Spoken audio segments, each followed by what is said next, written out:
Hello and welcome to the Hellraiser blog. I apologise in advance, this creased up t-shirt. I've been living out of a suitcase for 2 weeks and back to the UK tonight, but actually there's 9.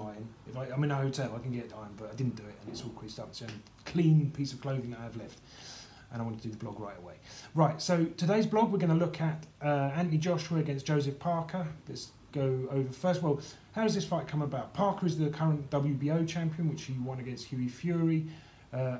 Anthony Joshua, the IBF, the WBA, and the IBO. I'm not sure how sort of relevant they are anymore, but yeah, he has those 3 titles. The only one that is missing from this fight is the WBC title, which is held by Deontay Wilder.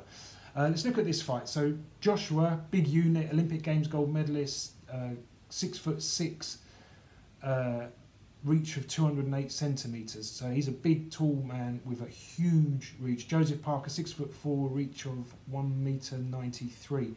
So that tells you already that the pattern for the fight, I think, is that Joshua is going to try and keep it long. Parker's going to try and get inside of Joshua's jab. Joshua boxed a guy that I managed called Rafael Zambano, who is a big guy himself. And I remember at the end of the first round, Rafael just coming back and saying, wow, the speed of Joshua's jab is blurring. And it's actually so hard. It's like concussive, you know, like right hands off some fighters, less probably than a jab off Anthony Joshua. So it creates a big problem for shorter fighters because they have to get past these long straight punches. And if you're fighting a tall guy who can't really box or whose major weaknesses in his boxing ability, you can make that work to your advantage. The problem is Joshua can box. He's an Olympic Games gold medalist. So Parker here has to really be on his game. And for me, he has to show something above what he's shown so far to stand any kind of chance of even surviving halfway. Joshua's going to try and keep it long for as long as he can. I think he's going to try and line Parker up for the right hand early on, and then to try and force Parker. Naturally, he sort of tends to box and dip under the shots. And I think what we're going to see here is Joshua coming first with the right hand in order to push Parker's head down, or he'll be ducking down, and then he's going to try and bring that right uppercut. You remember when he boxed Dillian White, caught him with a lovely right uppercut that completely separated Dillian from his senses, and you know, it was a astounding knockout. Parker, I would be slightly worried going into this. I think he's got to put it all on the line. If he's going to win this fight, he needs to take a big chance. He needs to come forwards, which actually increases the power of Joshua's punches coming towards him because it's like double impact. And but he has to do it because if he stands at long range, he will get either number one convincingly outboxed and probably stopped late on, or if, I mean, he has to rush in. And I think even rushing in, I can't see him getting a win. I think he come in, I think because Joshua's got that overhand right, and we know that Parker ducks his head down naturally, he's sort of going to come in there and try and let the right hand go over his head. The problem that you're then going to have is, if you remember like the Dillian White fight, the right uppercut from Joshua, and if I had to put a bet on which punch is going to be the undoing of Joseph Parker, I would say it is going to be either the right hand, straight right hand over the top, or the right uppercut. I mean, Parker is fast. To me, he looks like when he's under pressure, he lacks accuracy. I mean, we saw him in fights with Carlos Takam and Hugh Fury. And certainly as the pace slowed, Parker started to get closer, started to get his feet in closer. But his feet, for me, were too slow. And he spent long periods of the fight with Fury. And Fury is a good mover. But he spent long periods of the fight with Fury, like following him around the ring. And you just can't do that with Anthony Joshua.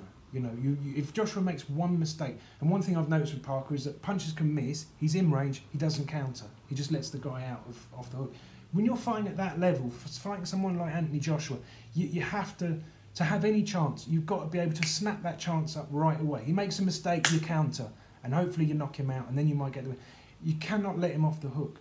And Parker's shown repeatedly through his career that although he can punch, because of the standard of the opponents that he's faced by and large, he's been able to get away with letting them miss and not doing anything better. You can't do that with Joshua. If he lets Joshua off the hook, at any point, or doesn't counter, which he needs to do. The problem is, to do that, he has to be in range for long periods of the fight, and by actually standing in range for long periods, he's obviously much more vulnerable to being caught himself. I mean, we saw Parker in his fight with Takam. He seemed to tire in the second half of the fight. He was visibly blowing, and he dropped his hands, especially his left hand. Well, that worries me because the right hand from Joshua, and his left hand seemed to drift south, and which exposed his chin. And the worst thing was he stood for periods almost like through choice with his back to the ropes. And if you do that, left hand down, back to the ropes, with Joshua, who you know is a taller guy, he's going to throw the punches from higher up. There's nowhere to go if you've got your back to the ropes. And Joshua throws it like high, aims for the top of the head, which means that it'd be very difficult for Parker. And he hasn't shown me yet in any fight that he's had so far that he has the manoeuvres to get himself out of the situation that is quite obvious that Anthony Joshua is going to put him in. Because of that, it doesn't exactly make me feel like the fight's a fraud. I mean, Joshua wants the WBO title and he has to go through whoever holds that title to get it. But, you know, and then also these press conferences they've had where they're haggling about the money. I mean, I'm involved in boxing business, so I'm interested in the money, but I think the general public, they don't care who's getting 30% or 35%. It makes no difference to them. They just want to see the best guys fighting the best guys, and you know who's going to be the one at the end that holds all the belts. I don't think that that's a valid sort of point of interest to be, you know, making, you know, building the fight, so to speak. I think most people are completely disinterested in that, and even me, to be honest, I was getting bored of it, and I just think, you know, what we want to see is the best against the best, and the way it's really to market Parker would have been for him to knock out Hughie Fury, but it didn't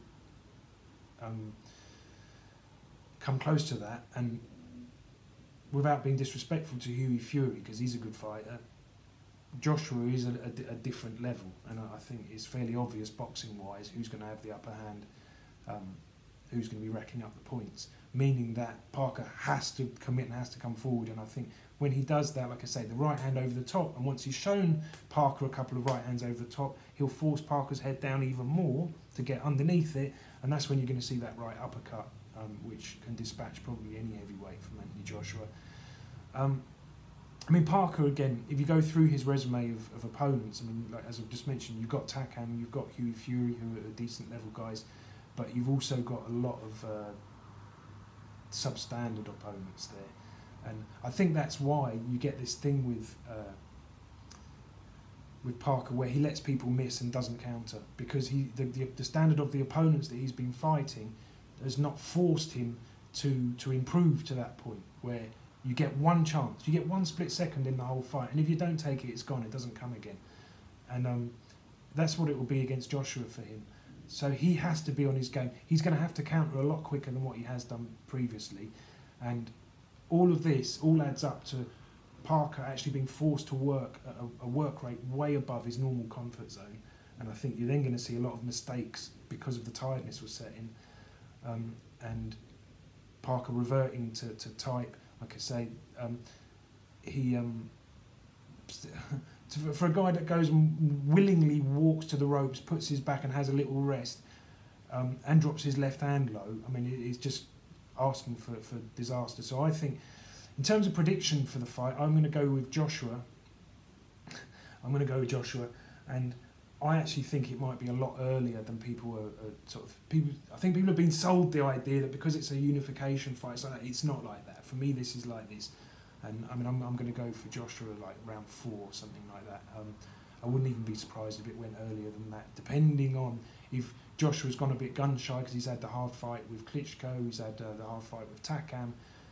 Before that with Dillian White, he might have slowed down a little bit and just thought, you know, there's less risk to just keep him on the end of my jab and wear him down and then take him out. But I think the gaps in Parker's armoury will be exposed early, and I would go, like I say, probably round 4 for Joshua. Okay, guys, well, thanks for watching. Please give us a subscribe if you enjoyed watching and give us a like. See you soon and enjoy your boxing, guys. See you then. Bye-bye.